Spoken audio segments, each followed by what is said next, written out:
bashkimi në sunet dhe në hak dhe largimi prej përçarjes.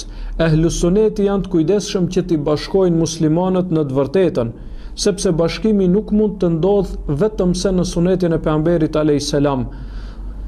Sepse bashkimi është diçka e kërkuar prej Allahut subhanahu wa ta'ala.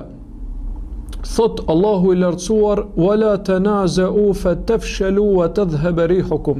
Thot mos u përçani sepse do të dështoni dhe do t'ju humbë respekti i juaj. Thot po ashtu Allahu i lartësuar: "Wa'tasimu bihablillahi jami'an wa la tafarraqu." Kapuni të gjithë ju për litarin e Allahut dhe mos u përçani. Thot Allahu i lartësuar: kapuni të gjithë ju për litarin e Allahut, për fenë e Allah dhe mos u përçani. Ndërsa pejgamberi sallallahu alaihi wasallam na ka mësuar që të largohemi prej sebepeve të përçarjes. Na ka treguar pejgamberi alayhis salam duke thënë: "Innahu men ya'ish minkum ba'di fasayara ikhtilafan kathira." Me të vërtet, ai prej jush që do të jetoj pas meje, do të shoh përçarje të mëdha në mesin e muslimanëve. Fa aleikum bi sunnati, andaj kapuni, thot pejgamberi alayhis salam, për sunetin tim wa sunnatil khulafa'ir rashidin al mahdiin min ba'di, dhe për sunetin e halifeve të drejt pas meje.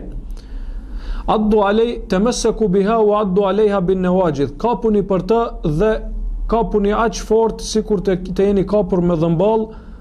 Wa iyyakum wa muhdathatil umur, dhe keni kujdes nga veprat e shpikura, nga bidatet në fe.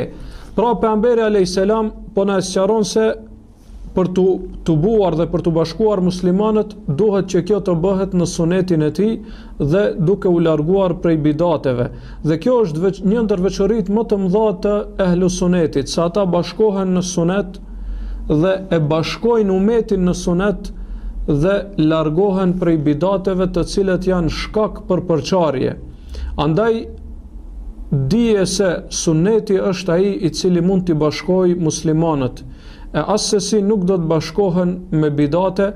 Andaj akuza e dikujt se ata që e përhapin sunetin janë duke krijuar dhe duke shkaktuar një fitnë në mesin e muslimanëve është akuzë e pabazë, sepse fitnë nuk është suneti i Resulullahit, po fitnë është bidati, i cili pastaj nuk ka ndonjë rregull e as që ka ndonjë kufizim, sepse suneti dihet çka është, ndërsa bidati nuk ka kufizim.